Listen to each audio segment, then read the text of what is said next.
And now, back to PTR Radio with Mike the Ape Man. Mike the Ape Man. My mother had one of those Euro sealers, and I swear to Christ, she tried to Euro seal everything. I was afraid to piss my pants, afraid she'd try and Euro seal my dick. I swear to God, she fucking used that thing on everything. PTR Radio.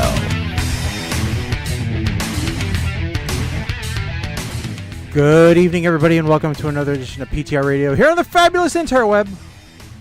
Sorry, guys, I did not get the yellow shirt memo. So, you know. Oh, dear Lord.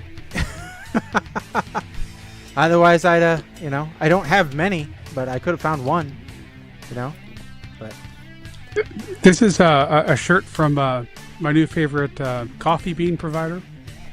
So it actually has coffee stains printed on it. I did not realize that when I purchased it, but Jesus.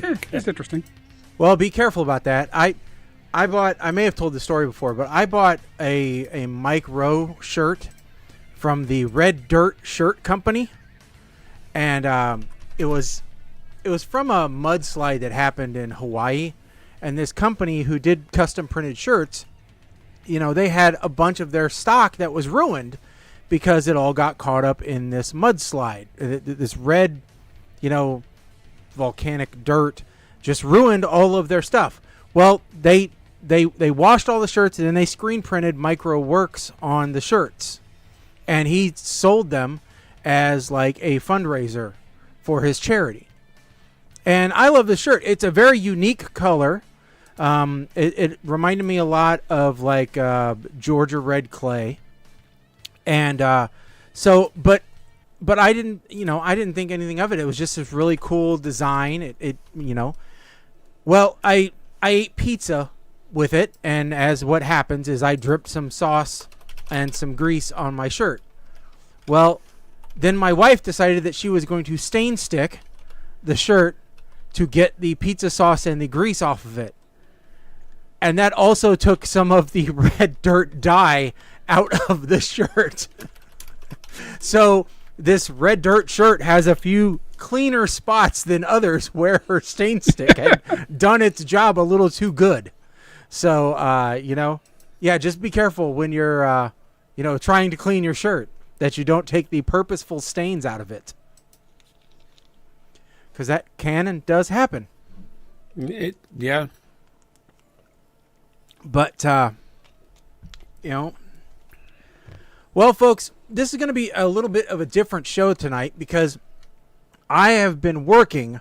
We said on the last show that we would go through and we would do some work on our movie review sheet because it was getting a bit untidy.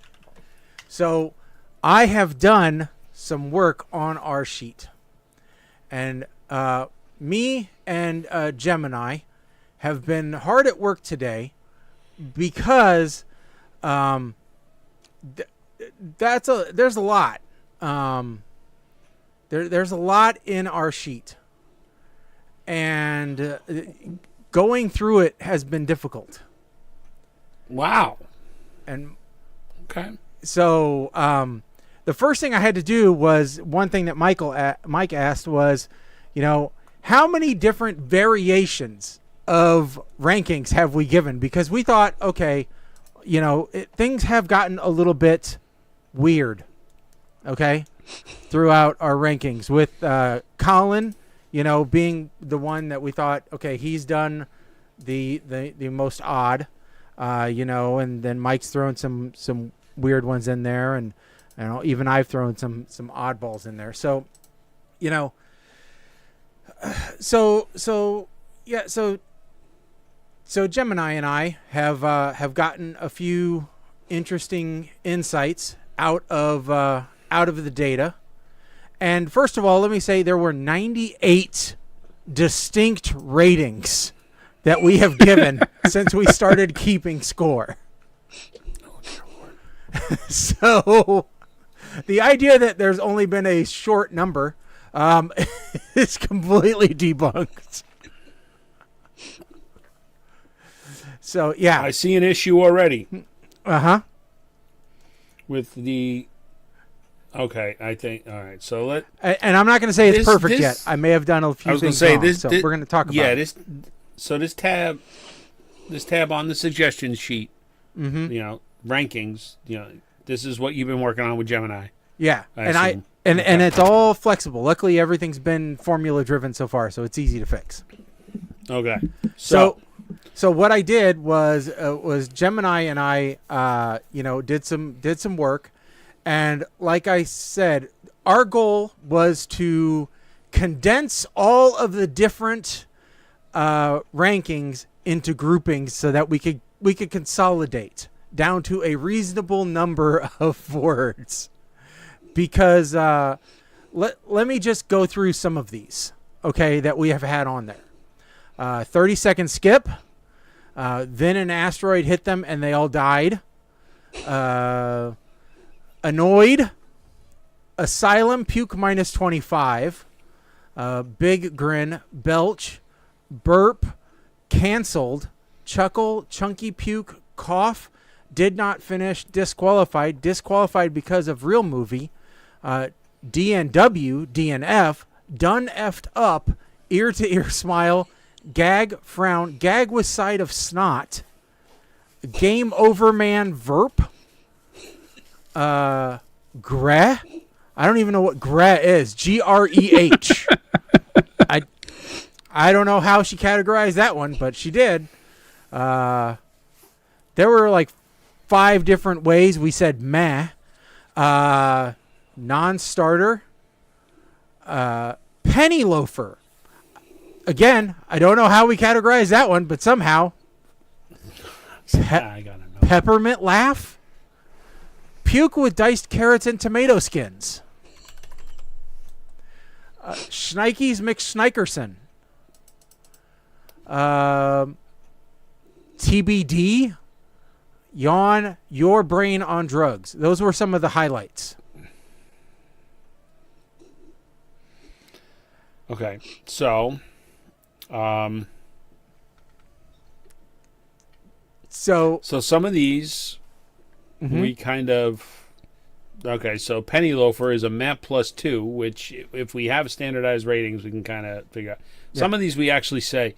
So, all right, so let's go. Let's talk about your rankings here. So, this originally started. Mm-hmm. We were giving it thumbs up, thumbs down, what have you.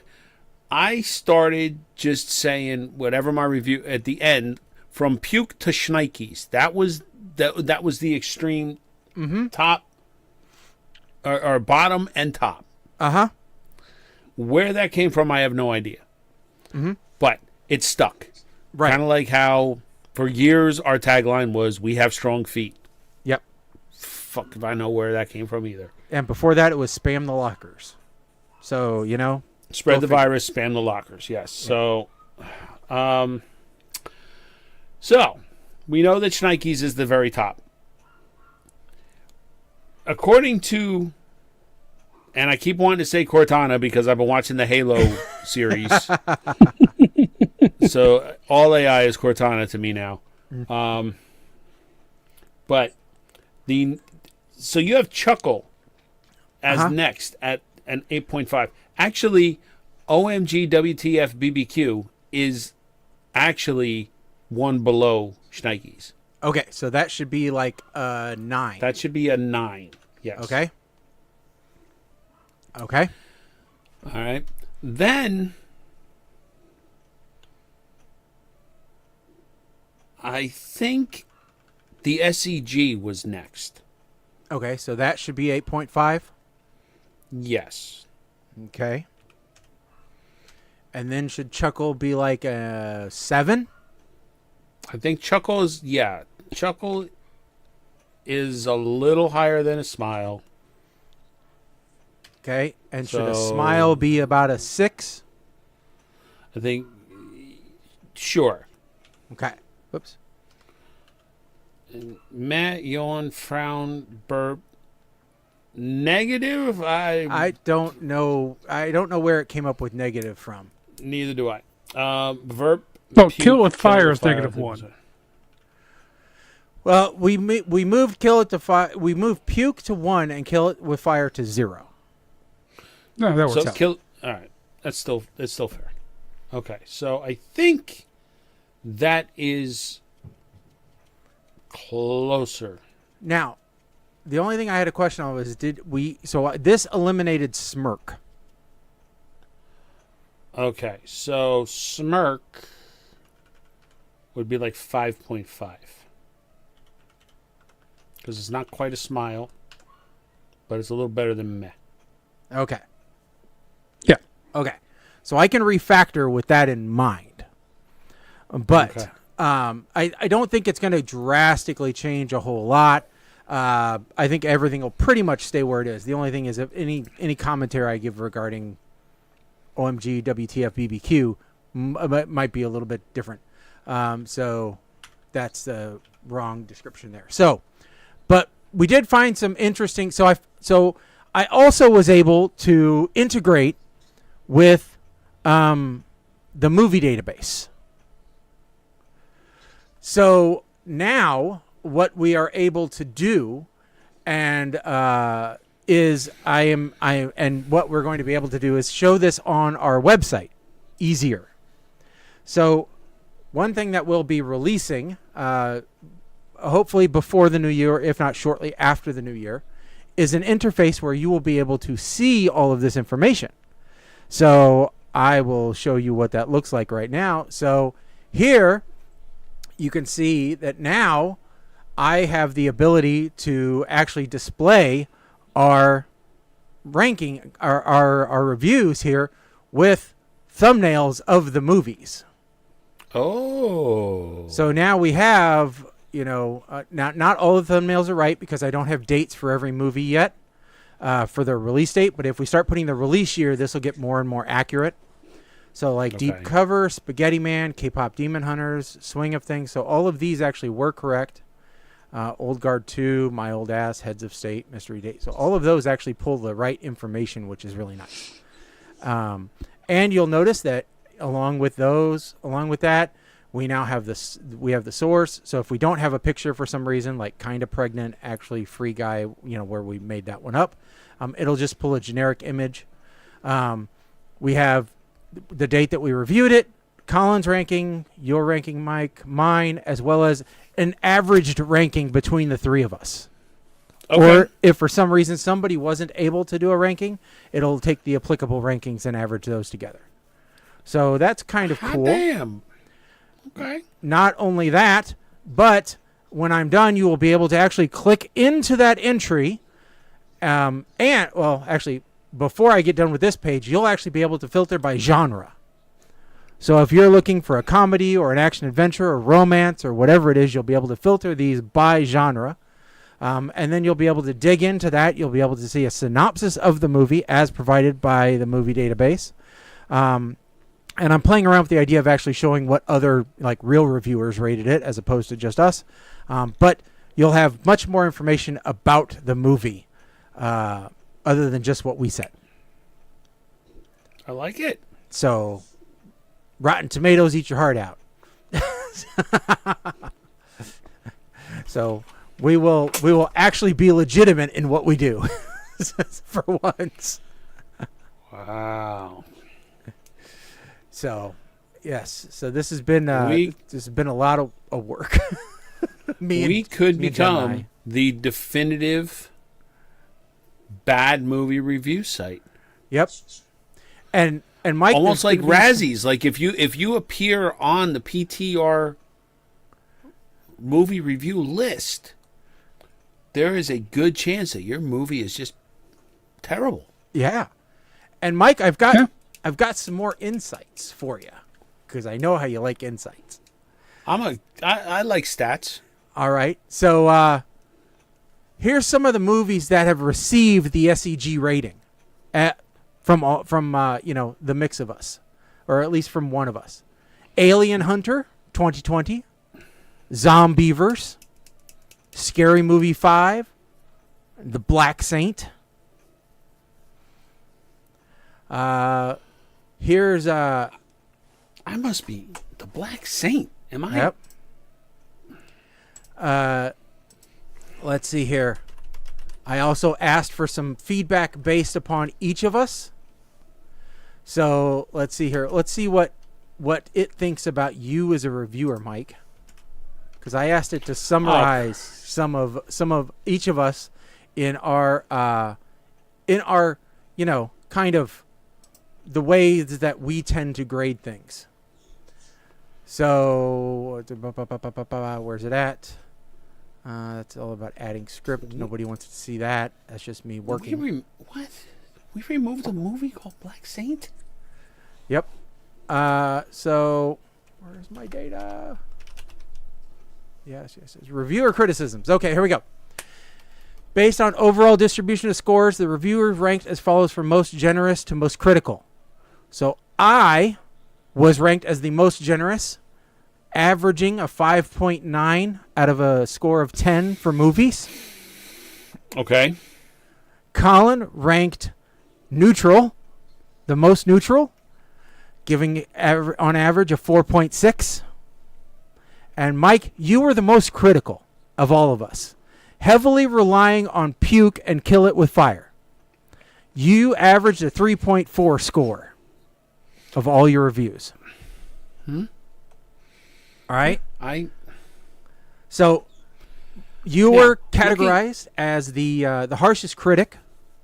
I am. You have high standards, which gives you a stronger sign of quality. Okay, sure. Your rating of Chuckle stands out as an exception to your normal rating for the movie The Fuzz. Stands out because it's rare in a sea of dismal ratings. The Fuzz you gave a Chuckle rating to.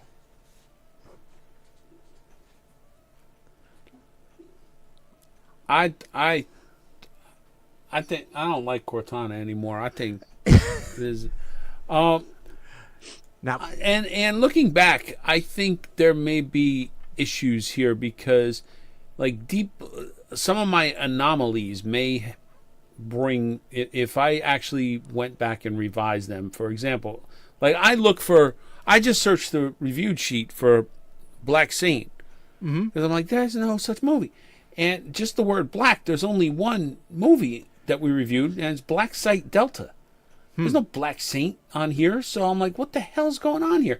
There's the Saint, not a Black Saint. Maybe it's telling the future, and we're going to review a movie called Black Saint, and you're going to hate it. I don't know. Possibly. I don't know. Oh, this is all. I will love it, and I will judge it fairly. Without knowing anything other than the title, I cannot objectively give it a rating or even try to give it. Don't cancel me. So, as I'm looking at the sheet, like Deep Blue Sea, I gave it a rating of chum. I know damn well I would have given that at least a smile. Well, so some of my anomalies, I think, are. Yeah, well, there's one in here I'm sure I rated as patchouli, which I know that. Like I said, I don't know how it re-ranks some of these things. Right. So Colin is known, according to Gemini, as the Verp Specialist. How do you like that title, Colin? So in the lower rankings, I kind of just lost track of what they were. So if it was okay, let's just go real quick. This is my ranking system. Okay. So first off, I've always had a rule: if there is a movie that I did not want to see, I went into it hating myself for having to watch a movie. You know, I'm just like, oh, this is a hour and a half of my life I'm not getting back. If I turn out to have really liked that movie, that's Schneikes. That's been an iron rule for me. That's Schneikes. If I thought it was going to be bad and it was great, there. And then it gets SCG or something in between. If it turns out to be a good movie and I was expecting it to be a good movie, I tend not to give a movie that I already knew was going to be good Schneikes just because it lived up to what I was expecting. I don't hate myself for having watched the movie. I'm just kind of like, it's fine. Yeah, it's right there in the middle. It's like if it's okay. Well, I looked at the lows and the highs as well. So the highest scored movie really that we had, again, the OMTG WTF BBQ, is not factored in here correctly. But Weird scored a triple Schnikes from us. Yeah. Okay. The Weird Al parody one with Daniel Radcliffe. The mockumentary. What? Yeah. A triple You're full of shit. Now, I do not believe so. I do not believe so. Yeah, and it was an outlier of, hey, if I'm a big fan of Weird Al Yankovic, then yeah, I still get Schnikes. I could have hated that movie. I still would have given it a Schnikes, but I did like it. So no, you guys gave it a Schnikes. Mr. Shathade and I punched out. Okay. Well, that's why the average score, because you punched out. Okay. It only gets averaged out of 2. Oh, okay. Let's be real clear here, folks. It was not a triple Schnikes. No. Okay. It was a double. It was a double. Yeah. With a side of Shathade. Now, on the other side, the lowest scored movies, there were 4 movies that all got an average of Kill It With Fire. Oh my God, if you say the Cobbler, I swear to God, I will. I only have 2 of them listed here. 45 Days to Be Rich and Cocaine Shark. 45 Days to Be Rich, I remember that one. We got pissed. We all got pissed off about that one. Cocaine Shark, yeah, I think so. Cocaine Shark was terrible, if I remember correctly. Yeah, the difference between Puke and Kill It With Fire is Puke it's a bad movie. If you feel like watching a bad movie and it's rated Puke, it's a bad movie. You go ahead and watch it. If it's Kill It With Fire, even if you like bad movies, if Plan 9 from Outer Space is one of your absolute favorite movies, you're going to hate this one anyway. It's just, no, don't even try. You cannot make it good. So the according to its analysis of our data, okay, we tend to lean positively towards biography / parody and high concept comedy movies. So we, just for the record, we also, just doing a quick browse here, gave a triple Kill It With Fire to Future 38, Treasure of the Four Crowns was the other. That was terrible. Remember that one. Mama Blair wrote in asking if we could add a column for which of us presented the movie. Oh. To which I want like clarification on that, just to make sure, because it wasn't until we just recently started 2023 that we started assigning someone to take point. Yeah. And so before that, I think she probably meant who put the movie on the list in the first place. That's mostly Shaggy. It's mostly Shaggy, or well, here. Look, okay, so look, there's like an 80-20 rule. Okay, if there is anything related to boobs, a brothel, sex, hookers, colleges, fraternities, yes, okay. If any of those things are Summer part break. of the plot, it's Shaggy. Probably. If it's British, it does not fall into the Shaggy bucket already, it's probably Colin. Yeah, yes. Although I don't think I did Anna and the Apocalypse. No, I did that one. No. That was, and in all fairness, that was possibly one of the best reviews ever, I think. Oh, it was great because yes. that was back when the broadcast would switch to the speaker, right? Yeah. So you got the look of my shock when you gave it a Schnikes, because I lost my damn mind about that. So, look, all these movies. Every movie on this list has served a great purpose at some point, right? Like, yeah. And mostly it is, we're just going to Amazon or Netflix and we're picking up whatever it's saying, hey, you've watched this other stuff, look at this. And we're shoveling it in, doing a cursory quick look at it to make sure it's not too awful. Which is absolutely the most horrible thing, because the algorithm on some of these things, once you watch one bad movie with boobs, that's all that comes up. Yeah.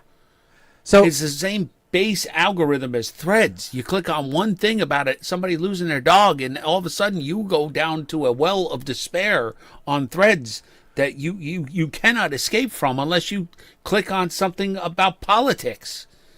And even then you're clawing your way out. Yeah. Anyway. So yeah, I mean, it was really neat to kind of dig into some of these things. But the other thing that I dug into was I wanted to see how many topics, how many of each topic we've covered. So since we started keeping score in the spreadsheet, we have watched 7 movies about sharks. A coincidence that there are 7 Sharknadoes. Or is the 7th one coming? Yes. We've only watched 1 spider movie. Lavalantula. Yes. 5 zombie movies. Zombievers. Zombievers 2. Strippers in Zombieland.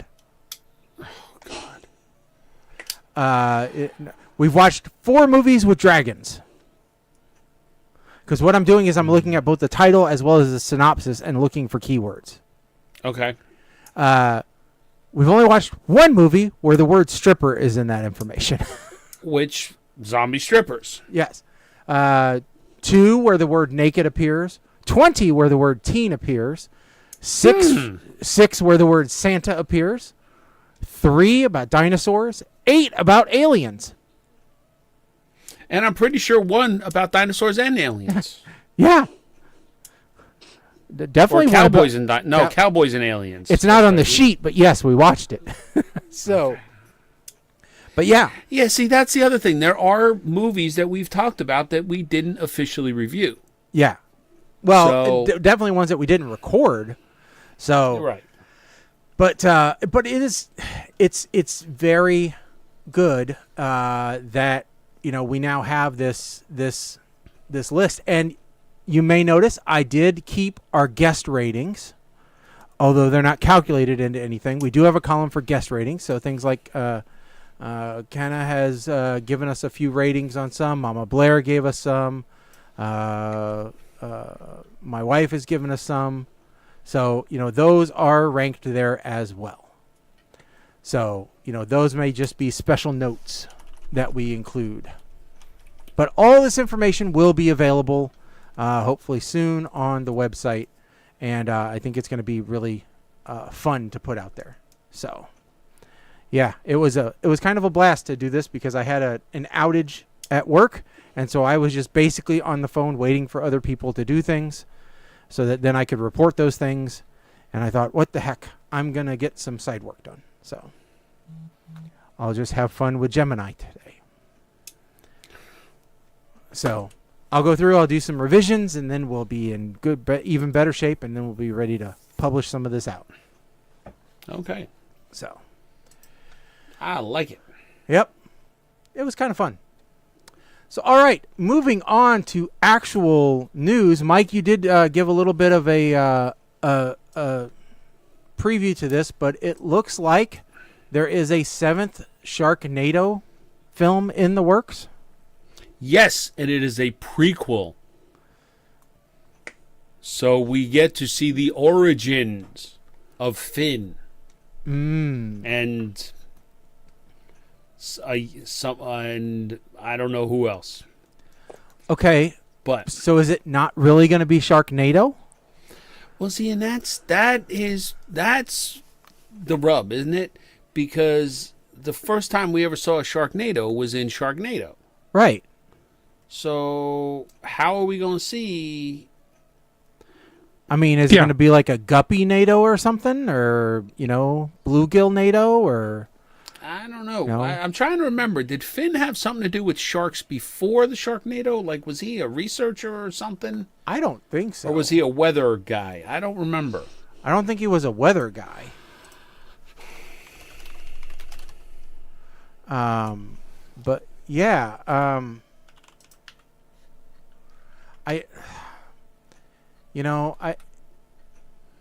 don't know. It's just weird. I'm sorry. Finn was a professional surfer. Yeah. Okay. So I just don't see where they can. I mean, unless they go even further back and they go to because in the It's About Time they introduced time travel, and that it had been going on for a long time. So unless they go to a ancestor where they can still use the same actor, but it's like his grandfather or something. Do we really? Yeah, I don't know. Yeah. I guess we need to watch the first Sharknado to see if there's room in the plot for them to have never seen to have seen a Sharknado before. Oh, wait a second. Let's be real clear. This is the asylum we're talking about here. Yeah, they can rewrite canon. They don't No, care it about doesn't- canon. Doesn't have to make sense. We're saying All right.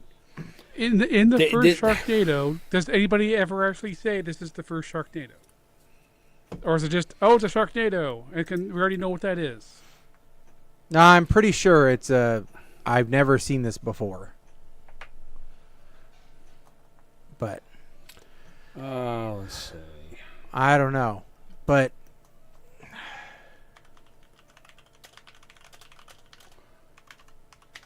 I don't think so.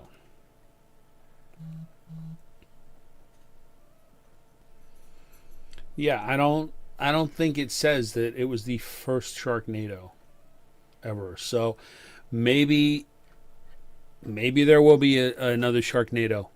Maybe, I don't know. Maybe Hitler will be involved somehow. it doesn't say how much of a prequel. Could it be an Iron Sky? Could this be the Iron Sky tie-in that we've been wanting? Wanting? I don't know about that.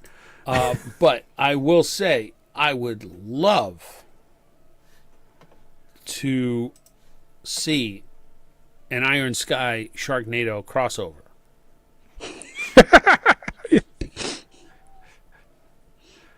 I mean, that would be something. We have seen Nazis riding on sharks in the sky. Oh my God! Remember that one? Sky Sharks. Sky Yes. Sharks, yeah. And there was a short film in 2015 actually called Nazi Sharks. Yeah. So I don't know, man. I guess I want to see more of the plot first. which is a weird thing to say for an asylum film. You know, we watched enough asylum films to kind of separate Sharknado from the typical asylum film. Like, Sharknado, you expected to be ridiculous. Yeah. And after the first one, it became more about, okay, what celebrities are they going to get and who is going to die? How are they going to die? Yeah. So The Asylum came out with 21 movies this year. So it's been a long time since we saw. The reason we stopped watching the Asylum movies is because they're just too long. That's the biggest problem. They kept running into these. They do a scene, and then they do another scene, and then there's 30 scenes of filler that they're just doing the same thing over and over again, and it just got to be too much to try and watch. Okay, so here's some that came out this year, okay, from the asylum. And I almost think we watched one of them, or at least I think I did. The Land That Time Forgot, which is supposed to be a mock of Jurassic World Rebirth, The Land That Time Forgot. Black Panthers of World War II, which is a historical film based on the true story of the 761st Tank Battalion. The Jolly Monkey, which is a mock of The Monkey. Snow White and the Seven Dwarves, which is a mock of Snow White. Ballerina Assassin. Can you guess what that's a mock of? Disaster Strike Force, which evidently is an original. Airplane 2025, which is a mock of The Naked Gun. An airplane. Well, it just says a mock of The Naked Gun 2025 film. Yes, but they're also... I mean, I'm sure. Morgan Killer Doll, which is a mock of Megan 2.0. And then Jurassic Reborn, which is a mock of Jurassic World Rebirth. Now, I honestly might be curious about one or two of those. Just because... Well, yeah, definitely... I mean... Airplane 2025 has a plot line that's written for Shaggy. It says, in 1973, a group of repressed college co-eds decided to join the sexual revolution 30,000 feet in the air. And it has Tom Arnold. The tagline was, join the Mile High Club. So I'm surprised you haven't watched it yet already. I had actually just seen it while we were looking for Christmas movies before the show. I have it in an open tab to add to the list later. There's no God. But, no God. So...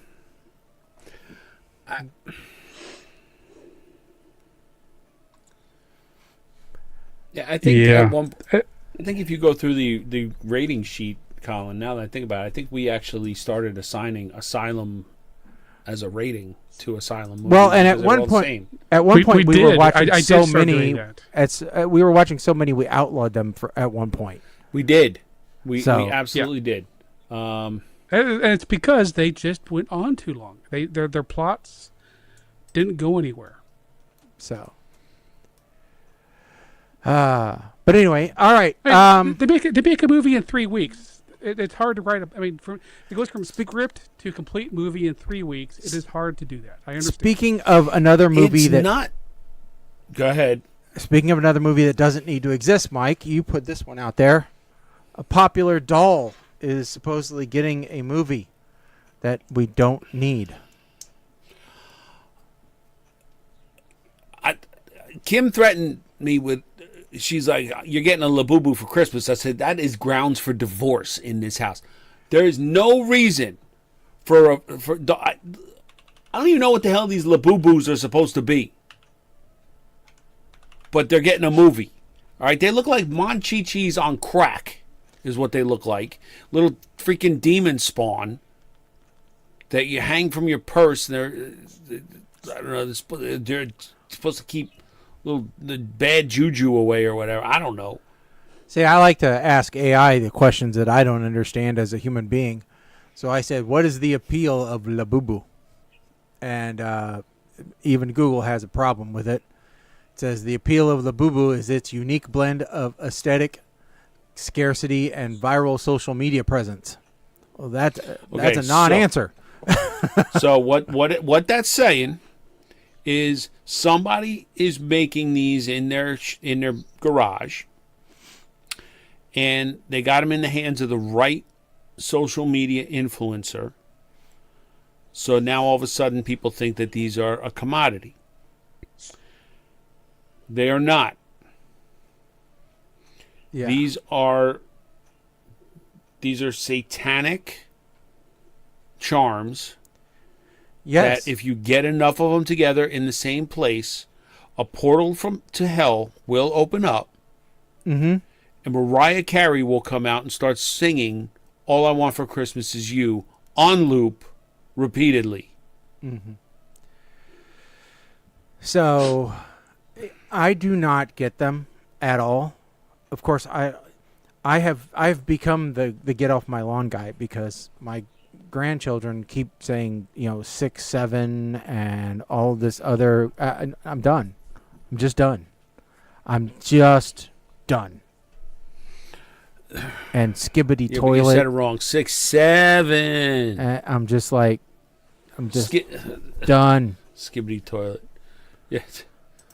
I'll tell you about Skibbity toilet. I'll show you Skibbity toilet after I eat Taco Bell. That's what you're going to see. I'm too old. I'm too old for this. All right. So we talked about how the youth of today are stealing words from our generation and changing the meaning without telling us they're changing the meaning, right? Like barebacking. Oh. All right, going bareback, like there's no electronics. No, that's not what that means. That's not what that means. You come up and tell your parents that, oh, I'm going over my friend's house and we're gonna go bareback. What? Excuse me? You ain't going nowhere. Mm-mm. Now apparently, when they say they're gardening, that is code, or that means going to smoke weed. Gardening. Yeah, I mean, I kind of knew that one. That one, it's been. I just heard that one today. I didn't know that one. Okay. I mean, I kind of knew that one, but I'm tired of being called bro. It's bro everything right now, and I'm just I'm too old to be bro. I apparently they get offended if you say bruh. I'm just nah. Bruh. Nah, bruh. No. Not brah. BRUH. Bruh. No. If you instead of getting a girlfriend, you need a huzz. No. What? Why would that doesn't make any sense. Neither does 6, 7. No. I was gonna say 8, 9 whenever they start saying that. 10, 11, 12. Just sing the rest of the damn song, if that's what you're gonna do. All right. Yeah, we're getting old. We've been old. All right, it is time for. We talked about it at the beginning. We talked about them at the beginning of the show. We're going to talk about them at the end of the show. It's time for the movie review. This week, we have a heck of a movie. And who is up in front, Mike? This week is... Oh, my God. Where's the end of the sheet? Colin, you are on deck. Colin is giving us the 411 on this 1989 classic that goes by 2 names. So, Colin, yes, tell us what's going on with this movie this week. So we watched this movie with its original as originally shot name, which was For Better or For Worse. Apparently, it was released as Honeymoon Academy, and this is because it's from the producer of Police Academy, and he thought that by sticking an academy on the name that he'd be able to get people to think that it's something to do with Police Academy. It is much better as For Better or For Worse, because Honeymoon Academy has absolutely nothing to do with this movie other than I guess they're on a honeymoon, but there's no academy. Anyway, this is and apparently. Just so people can understand what kind of movie this movie has appeared on the Hallmark Channel in the past. So it is not itself a Hallmark movie, but it is adjacent. It stars, dang it, there we go. It stars Robert Hayes, who is the guy from Airplane, and Kim Cattrall. So those are the two main people you're going to see most of the time. Interesting enough, Robert Hayes is replacing Paul Reiser, who was the original person who was doing this role, but he got hurt. So they actually had to reshoot like 4 weeks worth of movie making because they had to replace the lead. I just going to throw this out there. This movie would be twice as bad with Paul Reiser. This movie, it really needed Robert Hayes and his comic timing to make this work. So this is a, this not only is the standard meet cute, quick wedding, turns out that one of the couple turns out to be a spy, they go on a honeymoon, things happen, they're in the middle of a spy plot, people die, chase around, end of movie. Yes, this is like all of those. But it's more than that. This is just like it feels like the prototype. It's like there's scenes in this movie where it's like, wait a second, that's half of the plot of Murder Mystery 2. The one we just watched a couple weeks ago with Adam Sandler. It's like this movie is all of those movies. It's like you take the entire genre of movies and you watch this one, and you've seen the prototype for all the other movies. So it actually is a useful movie because you watch this and you can understand all the rest of them, and then you don't have to watch any of the rest of them because you've already seen it this one time. There are things in this movie like Robert Hayes shaves and then puts his aftershave on his face and then yells. And you look at this and you go, is this a callback to Home Alone, or is Home Alone a callback to this, or are they both calling back to something else? I don't know the answer to this question because time-wise, these two movies are almost being made at the same time. So maybe it's a callback to Home Alone. I don't know for sure. It's an interesting little time capsule of movie. It's not a good movie. I'm going to give this movie, make sure I get this correct off of our new revised things, because I'm thinking this is yes, I'm correct. This is Smirk. The reason I'm giving it a Smirk is, yeah, for the most part, it's a meh movie, but it has some redeeming attributes. It gives you an interesting in to a lot of other things. Watching this movie is worth watching this movie so that you can see the history of this type of movie. So it's a little bit above a meh, but it's not any more than that. It's a Smirk. Okay. Mike, you want to go next? Sure. Okay, so when I was watching the trailers, I did not expect that she was going to be the spy. Call me sexist, call me microaggressive, call me whatever. Did not expect that. And this might be the only non-Police Academy movie that I have ever seen the actor who played Proctor in. As I sit through the first break, because I still refuse to pay more to not see ads, I realized this movie very well could have been the inspiration for that Kaley Cuoco movie we watched a while back, the where she was the spy. Role play. Role play. Yeah. Husband didn't know she was a spy. He gets wrapped up in her world, and we still won't see anybody in a French maid outfit. So there's a part here. This might be due to the casting, where I feel this movie is trying too hard to be in the vein of Airplane with stupid humor. I am truly sitting here watching this movie, and I realize that this is nothing more than putting the big name hot celebrities from other movies or shows or whatever in the same movie to capitalize on their popularity. This came out in 1989. Kim Cattrall was fresh off of Big Trouble in Little China and Mannequin. Robert Hayes was still riding his airplane high, which he still rides today, and it just come off of the Starman TV series. But he was actually a replacement for Paul Reiser, as Colin noted, who was just coming off of the Beverly Hills Cop wave. So I'm kind of with Colin, but I gave it a meh, because I feel like the movie is not all that good, but you sit through it because of the cast, not because of the story. If it wasn't for Kim Cattrall in her prime here, I probably would have lost interest less than halfway through the movie, and I would have punched out. Kim Cattrall in her prime kept me hooked.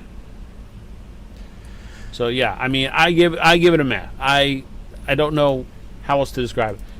Me being critical. What can I say? I kind of agree. If it wasn't for the various star power in this, I think it wouldn't be nearly as good as what our rankings are going to say. Kim Cattrall will always be from Mannequin in my memory. And Proctor with a pompadour is a bit much. He really looks like Butthead in this movie. It is a bit ridiculous how much he is. But my issue with this movie is, if you're going to be the Naked Gun or you're going to be Airplane, be the Naked Gun or be Airplane.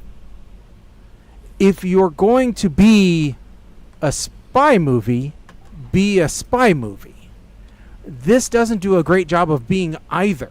There aren't enough gags and gimmicks and everything for it to be a funny parody-ish movie. But it's not serious enough to be a spy movie either.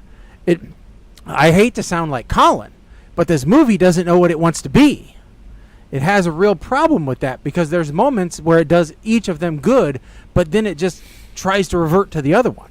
It has a real problem. It's the Orville season 1. It doesn't know what it wants to be. So that's the problem I have with this movie. It had all the potential in the world, and it could have been a really good, comedy for the time, because at the 90s, these movies were making money. And they were, even if it was direct to VHS or direct to the dollar theater, it was still making money. This one just wasn't going to make it with the way that it was. I agree with you guys. If Paul Reiser had taken this lead, it would have flopped even harder, unless he could have pulled something out and taken his career in a different direction that we didn't see. But I don't think he would have been capable of that. So I'm going to go a little bit down the line. I am going to give this a yawn, just simply because it did struggle to keep my attention at times. So there you go. Not great from our perspective, but it is what it is. And now it's time to pick our next movie, and we are entering the Christmas season, which means we are going to start picking up Christmas themed movies. And Mike, did we manually pick one, or are we going to pick one from a subset? So we have 4 on our list. We have Christmas Mail, which is the one that was originally on the list. So I don't know how old it is. Jingle Bell Heist, which is a Christmas heist movie in London. Doesn't come out until the 26th. Okay. So it would have to be a quick watch. Okay. So, yeah, well, that's not going to be for the next show. So. Right. Candy Cane Lane, which is an Eddie Murphy flick on Prime. And I swore that we watched this, but it's not on the list. It's not anywhere. Last year, I may have watched this, but Jack Black did a Christmas movie. Yes. Dear Santa. Dear Santa. I watched it. I remember watching it, but we didn't officially review it. Okay. I would prefer to do something I haven't watched, so I would be up for Candy Cane Lane. Okay. Does that sound, Colin? How does that sound? Sure. All right. I am okay with that. And that's Eddie Murphy, Tracy Ellis Ross, Nick Offerman, Danielle Pinnock, Julian Bell, Amy Johnston. So that should be fun. Yeah. It's from 2023. It's a fantasy comedy movie. Okay. So, all right. So not new, but newish. I'd never heard of it. Yeah. Yeah. So that should be pretty good. All right. Well, folks, you heard it, and that will bring our show to a close for this evening. We will be back on December 1st, so just after Turkey Day and Black Friday, and by then we'll be able to tell you about all the deals that we, partook in, because Black Friday, we're going to spend our butts off, I'm sure. That'll also be Cyber Monday, so we can tell you all about the hot stuff that you should be purchasing for Christmas gifts. Maybe we can share our wish list, Amazon wish list with you, and you can get your early Christmas shopping done for us. All those other fun things. So with that said, I don't think I have any. Well, I don't have anything coming up until the end of January. So. Oh, excuse me. I don't have anything coming up. All right. Colin, any upcoming trips to Disney? Nope. All right. Oh, yes. That's after the next show. All right, folks. Before the show after that. So we'll see you on the 1st right back here. Everybody, please stay warm and stay healthy as the weather turns in your neck of the woods. With that said, I'm Shaggy. I'm Colin. I am Mike the 8 Man. Sick of forking us, folks. We are done. Later.